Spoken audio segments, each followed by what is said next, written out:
Hello दोस्तों, मैं आ चुका हूँ। अभी मजा आएगा ना भिड़ो।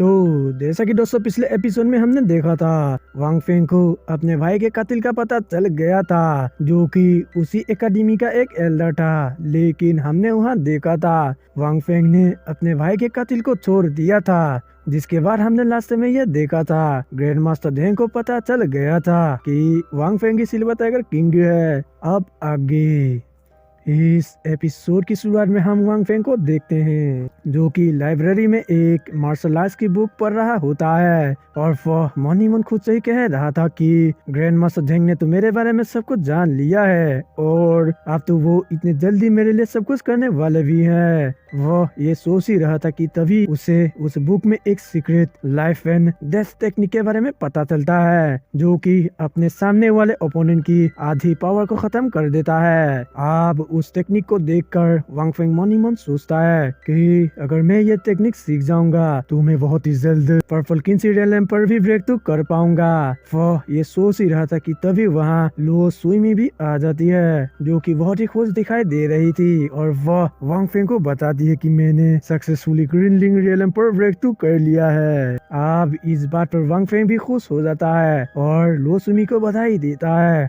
जिसके बाद लो सुइमी वांग फेंग को अपने साथ प्रैक्टिस करने के लिए चलने को कहती है, जिस पर वांग फेंग भी हाँ कह देता है। जिसके बाद सीन चेंज होता है और हमें 9 दिन बाद दिखाया जाता है, जहां डीमन क्लैन का यंग मास्टर अपने लोगों के साथ एकेडमी आया होता है, और उसे देखकर एकेडमी के स्टूडेंट्स घबराने लगते हैं। जिसके बाद डेमन क्लेन का यंग मास्टर बताने लगता है कि मैं यहाँ सिल्वर टाइगर किंग को मेरे साथ फाइट करने के लिए चैलेंज देने आया हूँ, और मैं सिल्वर टाइगर किंग को 20 दिन देता हूँ मेरे चैलेंज को एक्सेप्ट करने के लिए, और अगर उसने मेरे चैलेंज को एक्सेप्ट नहीं किया तो मैं तुम्हारे पूरे ह्यूमन रेस में खून की नदियाँ बहा दूंगा। यह कहकर डीमन क्लेन का यंग मास्टर वहाँ से चला जाता है। जिसके बाद सीन चेंज होता है और हमें रात को दिखाया जाता है, जहां ग्रैंड मास्टर धेंग आज जो कुछ भी हुआ था वो सब वांग फेंग को बता देता है। जिस पर वांग फेंग भी उस डीमन क्लैन के यंग मास्टर से फाइट करने के लिए रेडी हो जाता है।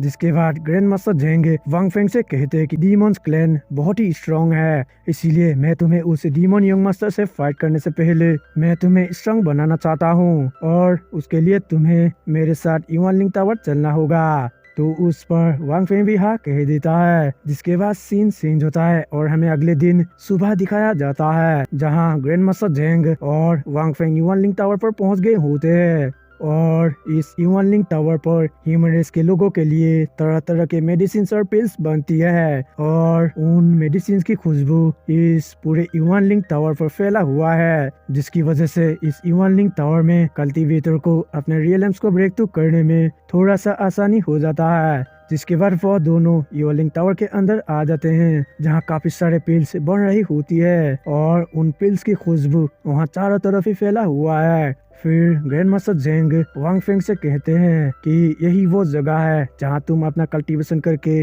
अपने आप को पर्पल किंसी रियलम में ब्रेक थ्रू कर सकते हो। उसके बाद हम देखते हैं वांग फेंग ग्रैंड मास्टर झेंग की बात सुनकर वहीं बैठकर अपना कल्टीवेशन करने लगता है, और अपने आप को पर्पल किंसी रियलम में ब्रेक थ्रू करने की कोशिश कर रहा होता है। लेकिन हम देखते हैं वांग फेंग वहाँ बहुत देर तक कल्टीवेशन करने के बाद भी अपने अगले रियलम पर ब्रेक थ्रू नहीं कर पाता है, इसीलिए वह वहाँ से नीचे आ जाता है और थोड़ा सा उदास होते हुए कहता है कि ग्रैंड मास्टर मुझे माफ कर दीजिए। जिस पर ग्रैंड मास्टर झेंग उससे कहते कि कोई बात नहीं, क्योंकि मैं जानता हूँ ब्लू डाउ मार्शल रियलम से ब्रेक थ्रू करना किसी के लिए भी इतना आसान नहीं है। वो आप वांग फेंग से कहते हैं कि अगर तुम इस लेवल से ब्रेक थ्रू नहीं कर पा रहे हो तो तुम्हें बाहर जाकर फाइट के लिए प्रैक्टिस करना चाहिए। जिसके बाद ग्रैंड मास्टर झेंग उसे स्पीयर और मार्क्स दे देते हैं और कहने लगते हैं कि हमें कुछ दिनों के लिए सावधान रहना होगा। जिस पर वांग फेंग भी हाँ कह देता है और ग्रैंड मास्टर झेंग से कहता है कि आप चिंता मत करें, मैं जरूर ही ब्रेक थ्रू कर लूंगा। यह कहकर वांग फेंग वहाँ से चला जाता है।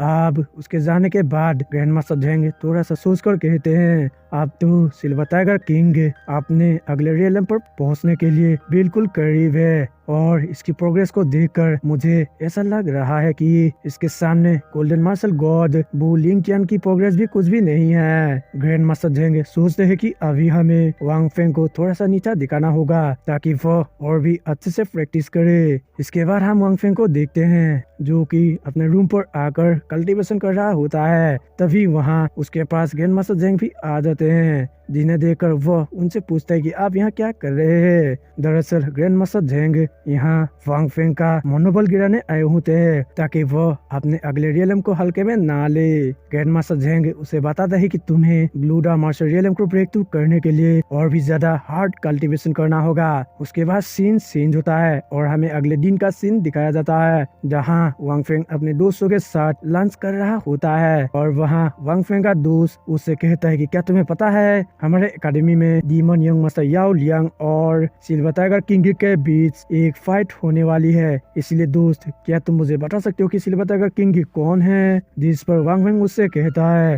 कि तुम खुद ही इतने बुद्धिमान हो तो फिर तुम मुझसे ये क्यों पूछ रहे हो। अब अपनी तारीफ सुनकर वेन तांग भी खुश हो गया था और कहता है कि ठीक है मैं उसका पता जरूर लगा लूंगा। जिसके बाद वह लो सुइमी से भी सिल्वर टाइगर किंग के बारे में पूछता है, जिस पर लो सुइमी मना कर देती है। जिसके बाद वांग फेंग उससे कहता है कल की फाइट में सिल्वर टाइगर किंग हार जाएगा। और दोस्तों इसके साथ एपिसोड एंड होता है।